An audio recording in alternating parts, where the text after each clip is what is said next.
And during that period when I told him I'm pregnant, he called his sister yake firstborn wao. She's in the US. And also told Ebin, you remember Ebin? Akaambia Ebin, I need you to take care of Sally because Ebin already has a baby. So anajua all those things. I need you to take care of Sally because this and this, she's pregnant. And okay. So 9th is when? 9th what happened is the church day yenye tulitoa sadaka. Yeah, and God took him before 9th, 10th, 11th, died on 13th. So akuona Sunday ingine. Those pains still ziko kwa naumia. But I was feeling some pain now and then. And I decided I have to go back to the hospital. That was on 12th in the evening. So I was going, because I'm published, I'm a published wife of a military. I can receive medication in the camp. They have hospitals there. So I went to the hospital. It was actually in the evening. So they told me, saizi hauwezi pata daktari, so just come back the following day. So that's when I decided I'll go the following day. So during the night, because I was so scared, I called him and told him, I think mi naona nikienda hospitali kesho, I need to go back home. Kwa sababu najua home, mama atanipikia and I'm not alone in the house. Nitakuwa na mom home. Akaniambia, actually, that's a very good idea ya kwenda home badala ya kukaa Nairobi peke yako. Sawa. So on 13th in the morning, he's the one who actually booked me at the gate because I didn't have a gate pass by then. I went to the hospital, nikapata checkup and I was okay. And from there, I took an Uber to town and picked a matatu to home. So we always talk kwa simu. So he knew of all the movements I'm making. So nikamwambia nimepanda matatu, I'm heading to home. Akaniambia, that's okay, you're good, yeah. And now and then we're having conversation and almost home, there's a place called Olkalau. I called him. Nikamwambia, niko Olkalau, call your friend. He has a boda guy friend. Ambia Kanderi anikujie. Nikifika kwa some stopover around there. Nikifika hapa ambia Kanderi anikujia. Akaniambia sawa. Nikamwambia au nipatie namba yake, I call him anikujia. Akasema hapana, ni mimi nitampigia akujie. Ambia okay, sawa. So Kanderi came and took me home. And when he took me home, I told Kanderi, nikutumia no Jonathan sort. So I think they talked. So when nilifika home, I called him, I told him I'm already at home.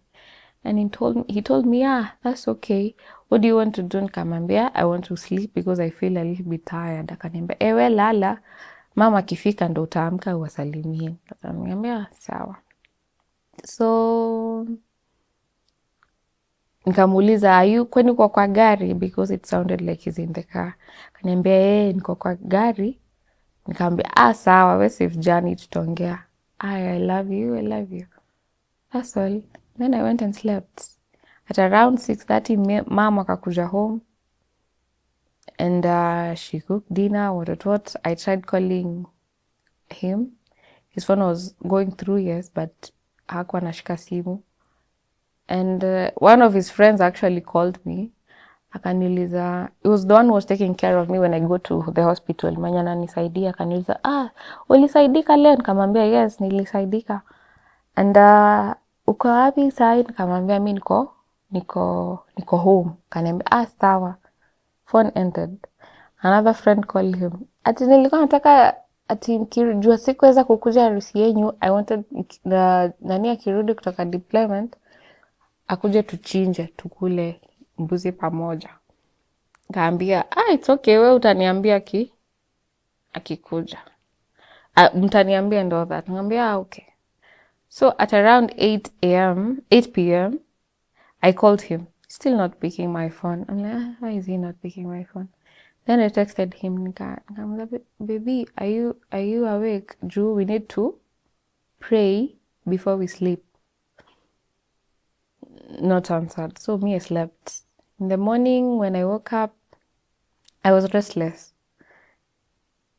That was not normal. Something was happening. I didn't know what was happening, but I knew something was happening. And I called him. His phone was now off. So after calling him, it didn't even last 2 minutes. Anita akaniambia, we kuna wageni. Kamza, wageni wagani? Sasa everybody anako alert. And a Land Cruiser came. And the moment I saw that car, I knew this is not good news. And when I checked around, I saw these are army guys. And my husband is not around, he's not in this car. This is not a normal visit. So they came. It was a sad day, it was a bad day. It was not a good day. I won't say it was a good day. It was a very, very bad day. His boss, one of his bosses, is called Colonel Minor. He broke the news and he said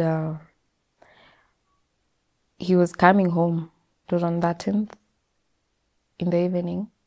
He boarded a bus. He was coming back to home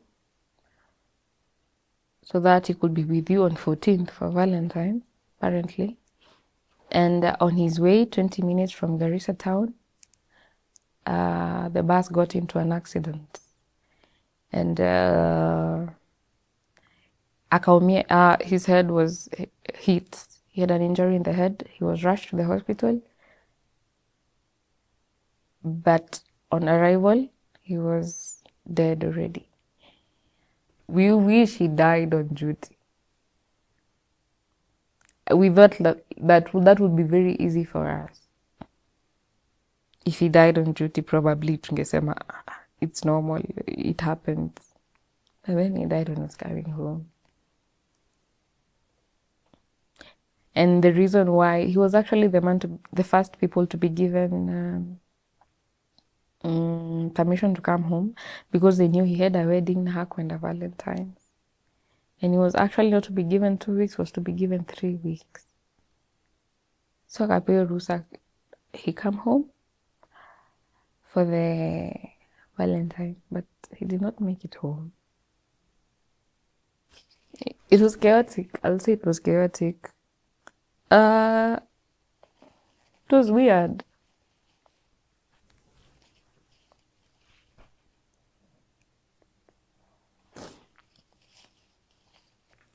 That's the last thing I was expecting.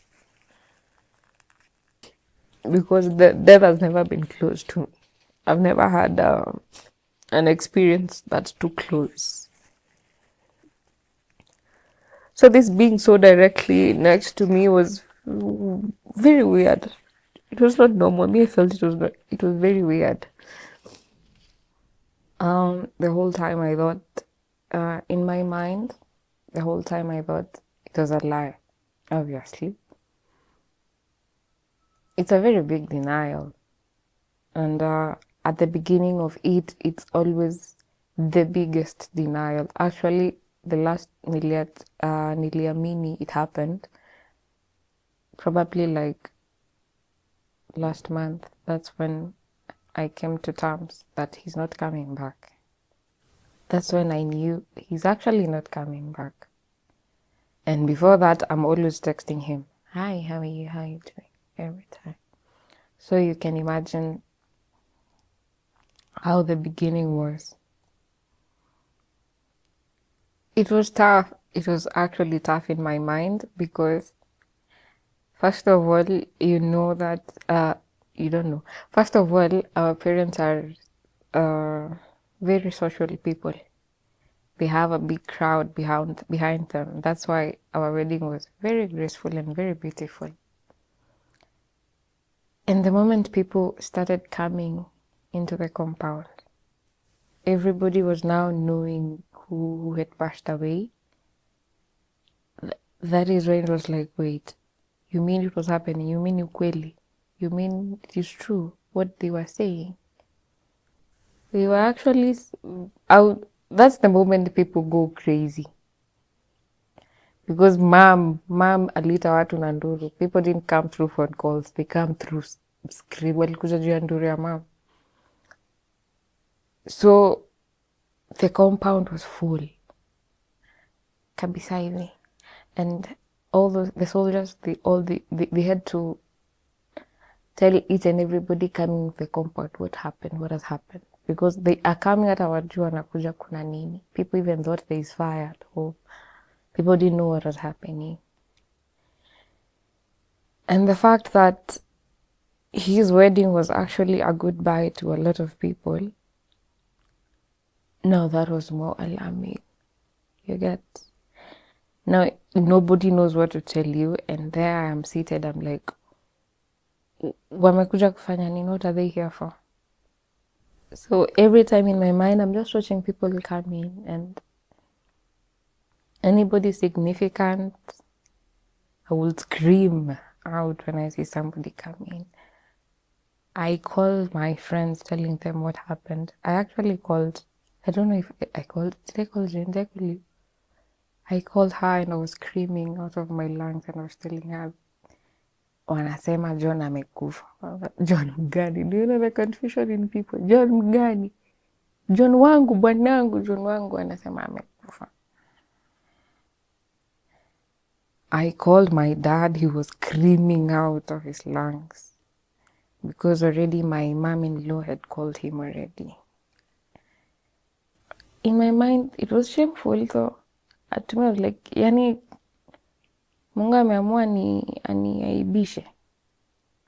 At the moment, it was shame because I was like, what was the point of that big word? What was the point? Why would he take him like 40 days after our wedding? What was the point?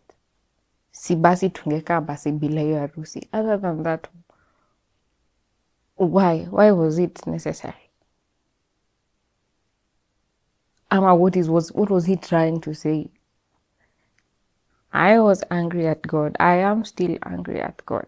That I won't lie. And when people say you don't ask God, I still ask him question until now.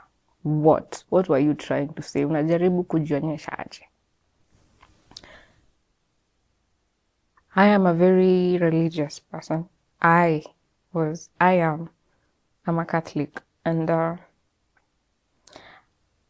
my husband was PCA. Actually, it was two different churches coming together for a wedding. And he will not stop me going to church. He was always even taking me to church. So I was like, why am I serving you? Why have I always served you? I'm a very known Catholic member in our church, Utawala Holy Family. They came and sang into our wedding from all the way from Nairobi to Nyahururu. And also during the burial, they also came. And the whole time that I'm like, what's your point, God? Why should I always serve you? You know, normally people, they serve God because wazazi wamewapeleka kanisa. You go to church because of your parents. Me, I've grown up. I've gone through campus. I did not stop going to church because I loved it. I loved the vibe in church. It's such a cool vibe. I am still this old. I'm still serving you. I've done everything right. We were to do the wedding at the court, but we decided to get blessings from your altar. And then you take him like that. Are you making sense? Are you making sense? So I was very ashamed. I was like, oh, so even though watu wa Mungu anafanyanga. I normally viewed life as a very beautiful gift we were given by God. And right now, I feel like, until now, I don't want to be in it. It's not fun at all. Because we will just die one day. Even you grind aje, no matter how you plan your plans, no matter how high you dream your dreams. After dreaming and after not even achieving those dreams, you will just die. So I lost that sense of living. Right now, I'm just moving. You get? I'm just there. I'll attend an event. I'll be happy at the moment. But now, I'm not even anxious of, I don't want anything. I just want to be there. But earlier on, I was appreciating those moments. Right now, I'm not. So I lost that. Because the moment I'm alone in my house, that is when everything comes down and reality hits back that it happened. Everything has happened. And nothing is going to change. That is your forever. You just learn how to live with it. You don't move on, you just move with it. During those days, the first day and the first day actually, I was crying and then I stopped. I remember I have a baby in me, and this is the only thing I've been left with. And most of the time I was trying to protect it. So I was avoiding to cry a lot because I knew if I cry a lot, the baby will feel I'm stressed and it won't be okay. So most of the time I was protecting the baby. The following day we came to Nairobi for the viewing. He was transported from Garissa through air to Nairobi. He was taken to Defense Memorial. There's a funeral home there by the name Mashujaa. So we traveled to Nairobi and we came to the funeral home for viewing. And it was bad. It was really bad because it was not just an accident, as the boss has said. It was a very tragic and fatal accident. And that is when we learned now the truth of the story, because actually what the boss had said was trying to find a way to release the story to the parents, So they were 11 passengers in the bus. Ni basi yenye inaenda pick other people kwa barabara. The driver was actually who was out of the line with the bus, and there was an incoming lorry. So when he was trying to escaping from the lorry, ikaingia kwa pothole and then it rolled a lot of times. There were 4 guys from the military, the ones they were working with, and the rest are the passengers. When the accident happened, that's when they started, they look for each other, brothers, because they have served together. They are actually not just military, they're in the special forces. So they take care of one another. So you start looking for the other guys. So one of them was actually injured. Even they were all in the hospital when he went to the memorial hospital. They were there, all of them. 2 of them were at least okay. They were discharged that same day. And this one of them was actually way injured. He was even in theater that day we went for viewing. So they came to tell us the story, and they told us that the bus iliroll. When iliroll, John alitupwa nje. He was thrown outside of the bus. And he did not even die in the process of going to the hospital. He died on site, literally. He died there. Even before he was thrown outside, he was already dead. Yeah, so he was very much injured. His jaw was broken. His mouth was open. It was a difficult scene. It was a scene where a counselor is supposed to tell you you're going to see not the normal person you know, because they did not tell us to begin with. That was very wrong. So I actually even called one of them and ngombe, anakaje ako sawa, is he okay? Akaniambia, he's okay, you just go. So I went with the Nini, I'm going to see the John I know. So I'm there and I'm not even, he's not him. He's not what I know. He's actually very different. And what made me know it is him, it is a mark he has in his head. He always have a mark this side here. That is what made me know it was John. It was tough. It was tough. And from there started having small bleeds. I think that was traumatizing for me. Other than dealing with grief, I'm also dealing with some trauma because of that. I started bleeding. But not so much, a little bit, because in the evening I went to the hospital and they told me that It is normal, the baby is okay, the positioning is okay. So I just have good rest and I'll be okay. So after the viewing, he came, we went to Tawala, picked some few clothes because I was not ready to stay at home for long. So and after that, we traveled back home. And now Sunday is when everybody comes. People from my church at home, all of them come. People from PCA, everybody's there. Everybody was there. Now that from then is when I had to deal with it. On Monday, I was not supposed to come to Nairobi, but I had to because of legal things. They do right will and all that, so I had to come to Nairobi because apparently I am supposed to be there as the wife. So I had to travel. You remember, nilikuwa nimepewa bed rest. I had to travel to Nairobi. And post-mortem, I actually signed even those papers for giving consent for post-mortem. So post-mortem happened. And it was bad. It was bad. Everything was broken. Everything was touched. The liver was touched.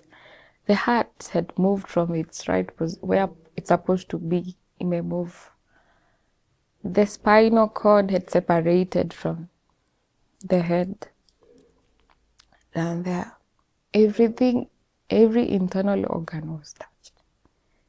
So he didn't even have any chance to live. I think that stressed me out.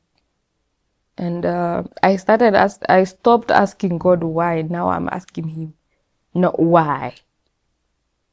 You can take somebody in his sleep, but why just make him broken, avunjike tu everywhere? Why? For what reason? What's the point? We left the postmortem, the legal things were done and all that. And we went to one of my aunt's place before we go back home. We eat supper and then we travel back home because we were both my in-laws, all of them, and my dad was there too, and some other family members. And when I was there, I told the aunt, the host, I told her I need to rest kidogo because I feel some pain. After the postmortem, we went to buy dresses for the burial for my mom and mine. And after that, we went to the house. I asked her to sleep a little. I went and slept a little. But then I woke up. I went to the washroom and found a very big, some clot coming from. I'm bleeding. So I told them, no, you take me to the hospital. Rush me to the hospital. And we went to a private hospital in Kikuyu, which was nearby because it's an emergency situation.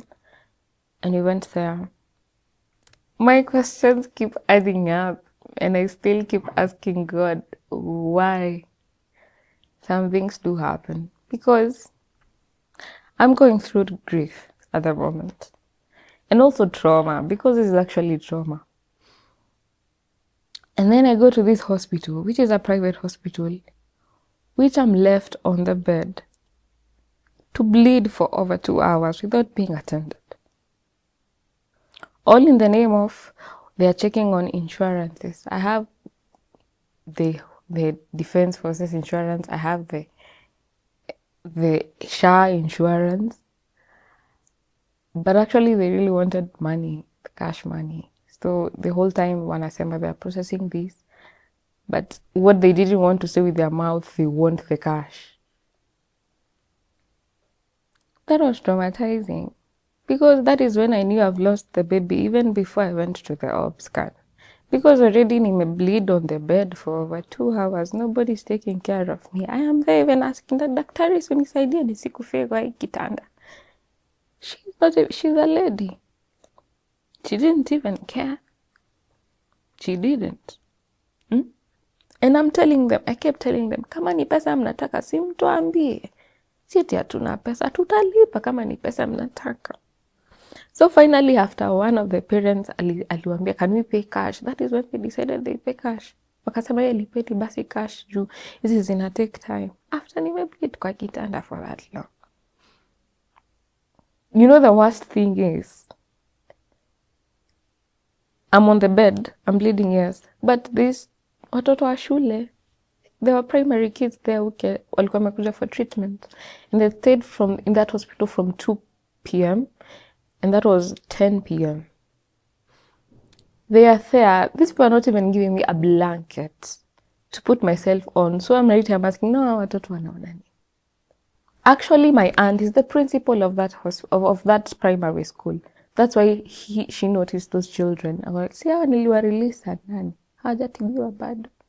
And it's a private hospital. You run to a private hospital because public hospital, they'll take their time. Ati hapo utashughulikiwa haraka, but that happened. I went to the obs scan. My dad was very mad at the time. He was just shouting all over. He was like, what is happening here? And then after we went for obs scan, after we've paid, that's when the result is with the doctor already. But the doctor is actually very busy. She doesn't want to come and tell me the results, what it is. So my dad went to the doctor, akamwambia, please be graceful with my daughter. She just lost her husband. Hata kama ni news gani, tafadhali, please tell her with a little bit of grace. So the doctor told my dad what happened, that I had already miscarried. And my dad lost the grace to come and tell me, so he just walked away and left the room. So the doctor came. And before she told me, I told her, najua ameenda, najua ametoka mtoto. Kaniambia, I'm sorry, but this has just happened. Nikamwambia ni sawa, nilijua ameenda, nilijua ametoka. So she left. My dad came. And I held my dad's hand and I told him, Dad, tafadhali niambie makosa yenye yote ushaifanya. Niambie makosa yote yenye ushaifanya, juu mimi nimeangalia zangu. Sioni reason ya mbona Mungu anifanyie all this.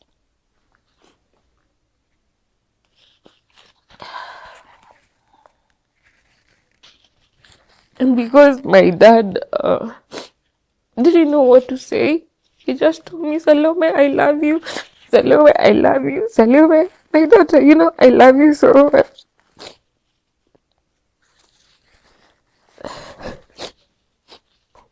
For the first time, I saw that man speechless, and he always have something to say.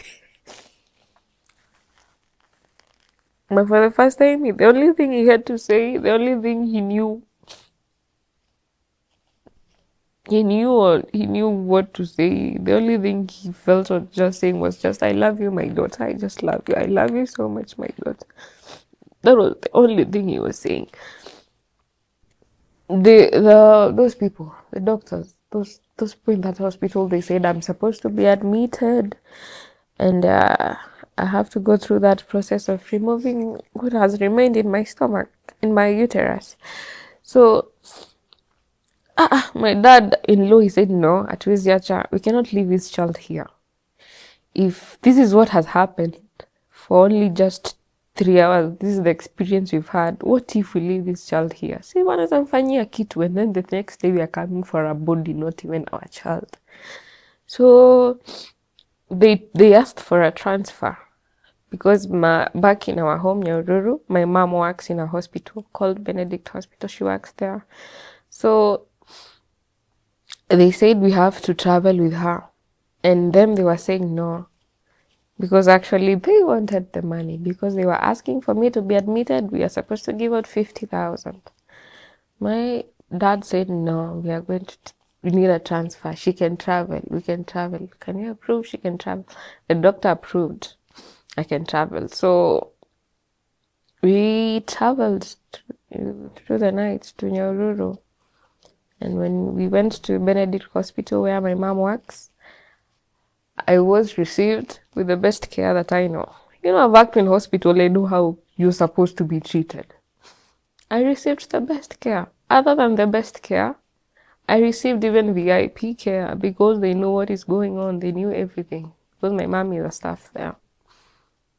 And I think the process was easier for me And I felt a little bit of humanity in people when I'm going through grief. And that at least uplifted me, because at that moment, if somebody had something that can inject me, I die that time, that was a very good option for me. So the actual doctor, the physician, came for me through the door. She's the one who even undressed me, dressed me with hospital clothes, something that a doctor doesn't do. Only nurses do those works. And the fact that they allowed people to come and visit me in big numbers, and I was given a private room. I was given a room for myself only. At least I felt love from my people. Because actually, during lunchtime, ungepata more than 20 people inside my room. All my friends were just there, seated, watching me and stories and having fun. You know, it's the week for burial, you know. That's on Tuesday, I'm in hospital. And also Wednesday. Yes. No, I left Wednesday. I left Wednesday during the day. So it was Monday night, Tuesday, Wednesday I left during the day. Because I really had to go. Because I need to be there during all those processes. And me being there at that time at the hospital was very nice. I was really treated with kindness. And I was never alone in that room. The only time I was alone is when I needed to sleep. Day and night. They even allowed my sister, who follows me, her name is Eliza. She came and slept with me at the hospital.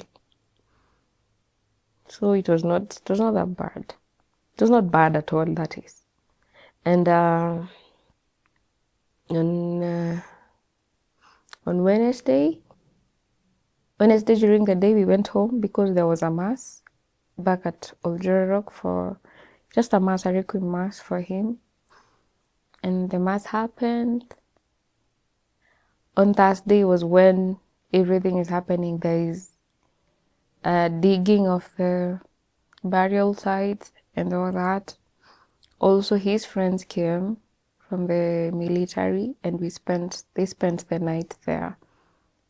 And also on that Thursday, we had candle lighting and all that. And also we received him from Nairobi. He came with the military from Nairobi the same Thursday to Ol Kalou. There's a hospital there. There's a funeral home. And for the burial on Friday. So the burial happened on 21st February this year. You know, you sleep, you're out of this world, you're in another world, you're in dreamland and all that. And then when you wake up back to reality, I'm always confused. Wait, was this supposed to be my life? What went wrong somewhere? Was there anything that went wrong somewhere? Because this is not the life I chose or I will choose for myself. This was something I was handed over to. So I always wake up confused and always wondering, will this ever end? Will all this trauma, all this pain, will it ever end? Some of the steps I took at the beginning, I was actually very suicidal. Not that I would do it, but mentally I was like, I don't want to be here, because the family I was creating, I don't have it anymore, the whole of it. So I went to therapy. I went to some counseling called Acadian Counseling in Nakuru. And I met very good people, a very good therapist called Irene. Those sessions were so difficult for me. They're extremely very difficult. And, at some point, I felt that grief is beyond therapy. And I stopped going to the therapy. I said, nah, I need a break. And I stopped going to them. It is not that it was not impactful, it was the fact that it was very painful. Because in therapy, you have exercises you have to do. And facing those realities it's not easy. Because you go through step by step. And to me, it was so painful. I couldn't deal with it at that moment. The only thing I really want to do is just find sleep, which I've been trying to find sleep for a long time. Just find sleep and sleep the whole day and eat and just sleep again. That's what I really wanted. Not those exercises, they're too difficult. That's why I stopped them. What I told her before I leave, I think, I don't know if I lied. I told her that I need a little bit of break and maybe after a month I'll be back, but I never, I never went back.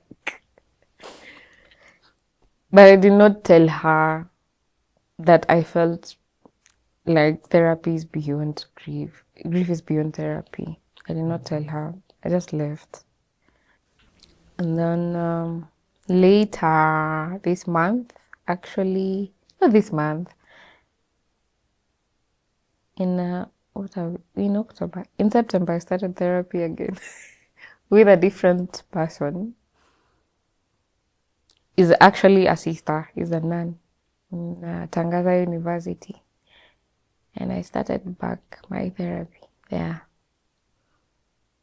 And I think right now I can cope with it because there have been some period of time where I've figured it out. I now need therapy again. Now I can talk it easily than before. My main point of going back to this therapy now was my spiritual part. Because since then, I've never prayed. I've never even entered a church. And I sure felt some peace when I was in a church, you get. And I was trying to go to church and I feel, no, I'm not supposed to be here. So that was what prompted me going back to therapy because I needed some spiritual guidance or something. I needed to know how am I supposed to go back to God. Though I feel like He has done a lot of things that don't make sense. How am I supposed to? That's what prompted me going back to therapy. Right now, I've accepted He went and He's not coming back.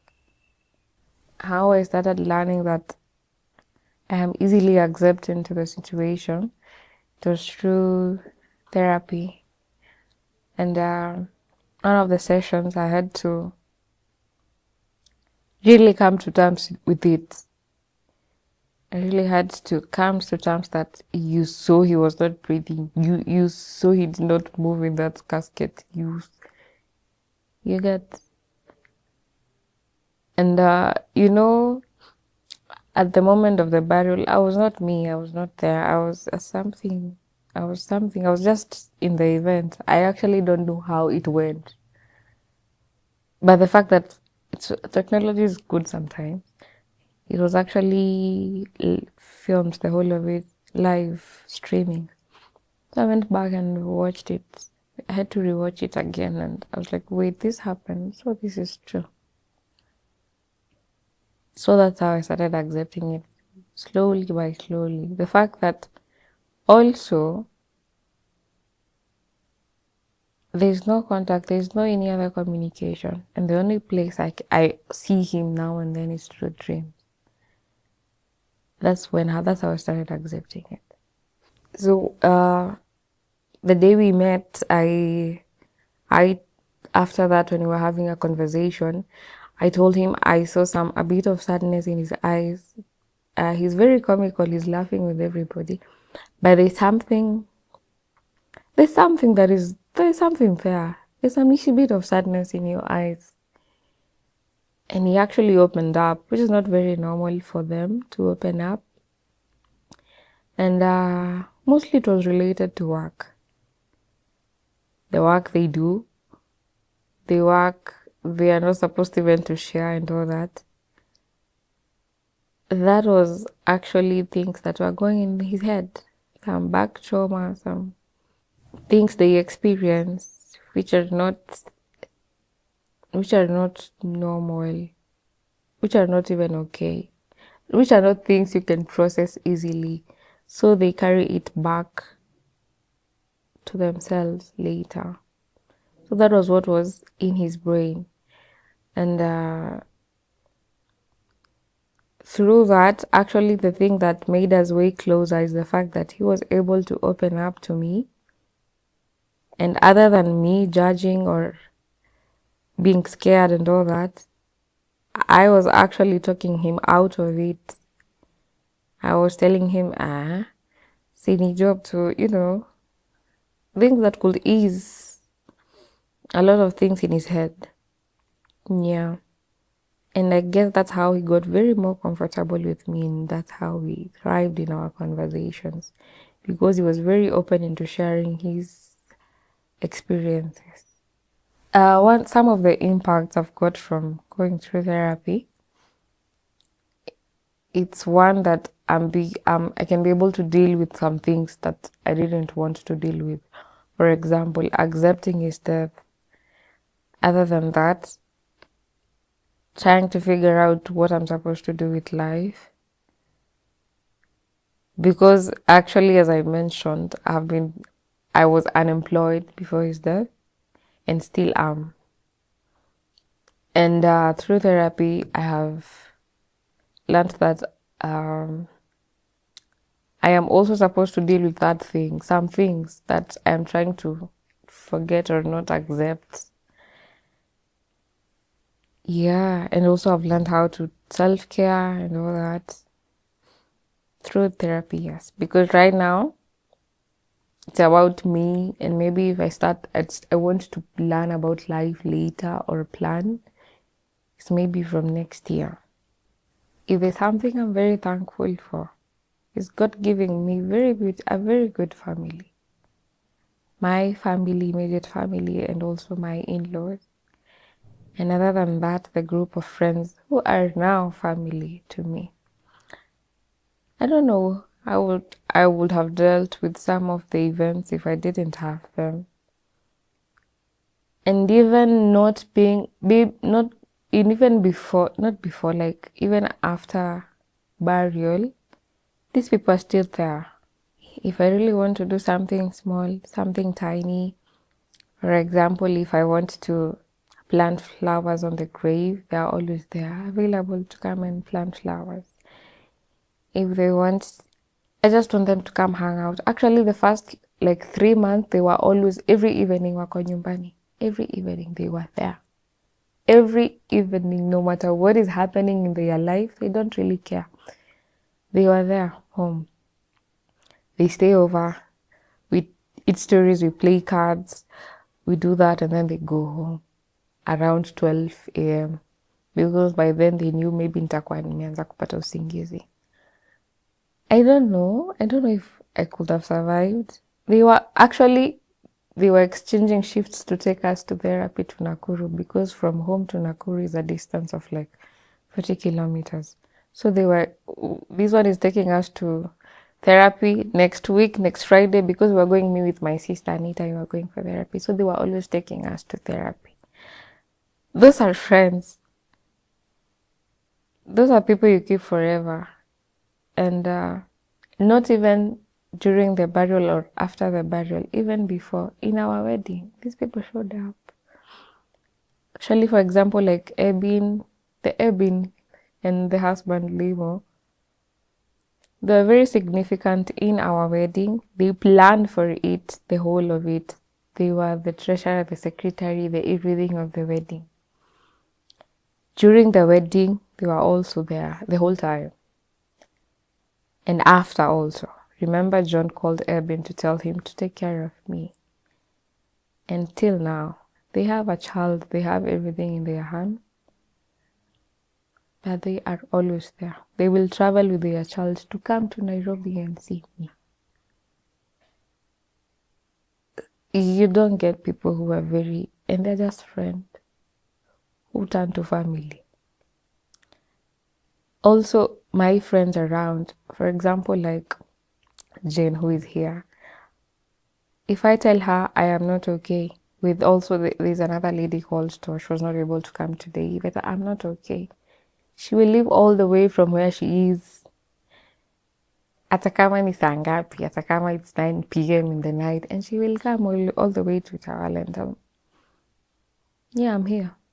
Not to do anything, just to stay. You told me you're not okay, I'm here. And my family, who, no matter what, no matter the distance, no matter they will always be there for me. And I think what I'm trying to say is when you're going through something, you're going through grief or anything, I think the people around you is what matters. People show you that life can still be life. Even if John is not there, we will still take care of you. We will still be there for you. And it's not like we're asking you to pay back for it. We are doing this because we still love you. Because you still matter in our lives. That has helped me a lot, actually, other than therapy and all the things that I do. But the friends I have, we actually last week, no, 2 weekends before, was his birthday on 12th October. It was John's birthday.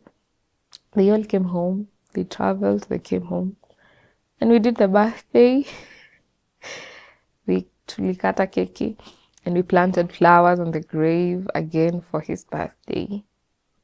We couldn't do that alone if it was me, mom, and dad, and Anita. We couldn't. But the fact that they were there and they came in big numbers, it means a lot. Also, my sister, who is not around, Grace, the one is in the US, she's always sending me up into grief group therapies and all that. But she's there for me, and she actually told me, right now, you're not like our sister-in-law. Right now, you're our sister-brother. You're the brother who left that we are left with. So right now, me, I'm not taking care of you like you're my sister right now. And she really does do that. Even in her distance, she really do take good care of me. She always call me, we cry for like 3 hours, and then life moves on.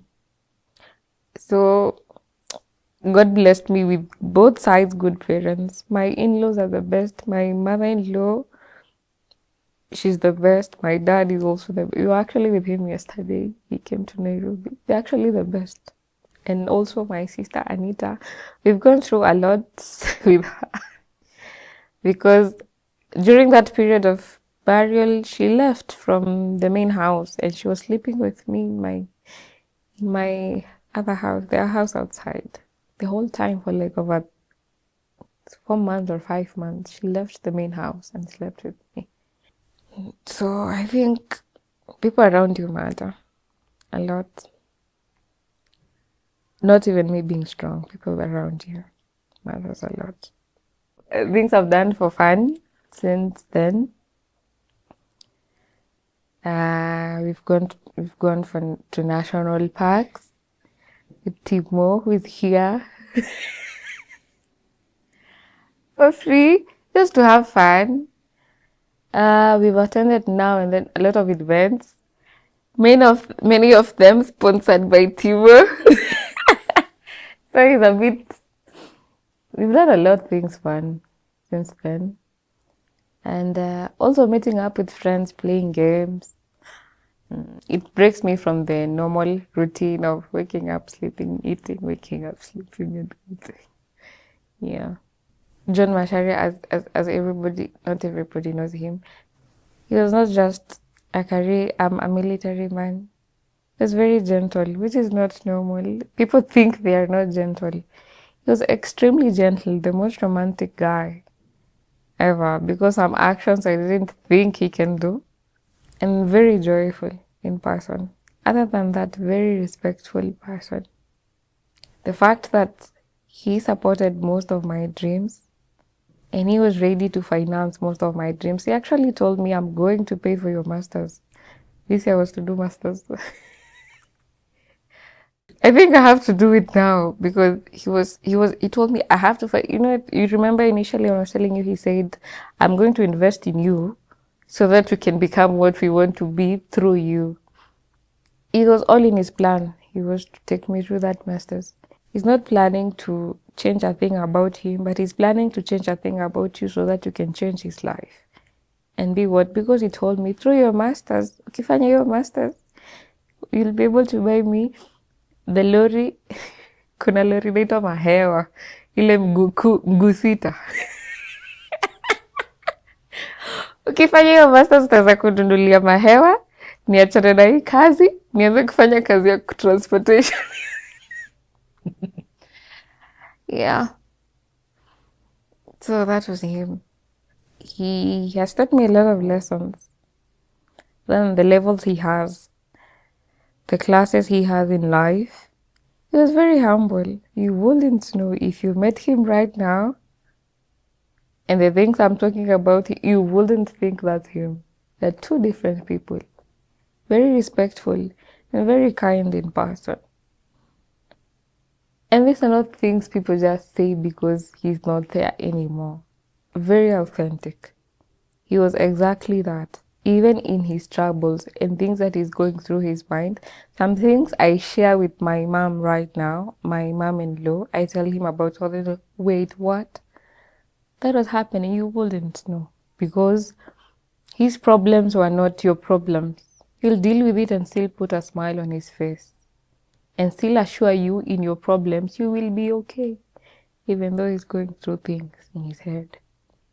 I will say, because people die every single day, you don't need your strength at that moment. You just need to live a day at a time. It is not easy, and nobody should tell you it is easy. It is not. Because some of the things that made me want to just don't want to leave is the fact that I'm thinking that how is my dad feeling? How is my mom feeling? How are my siblings? I was actually telling each and every the moment I met my siblings through that time of grief, I was holding my sister and I'm telling her, I'm so sorry. I'm so sorry that you have to go through this because of me bringing John into your life. And sometimes people will tell me, no, acha. Most of the time I tended to forget that I have also lost because I was feeling pain for the next person. I was asking how is mom feeling? He has lost a son. And then somebody told me, you've also lost a baby. So you've lost a baby and a husband. Start thinking about yourself. So go easy on yourself. It's not easy at all. I swear and nobody should tell you it will get easier. It doesn't get easier. You just live with it.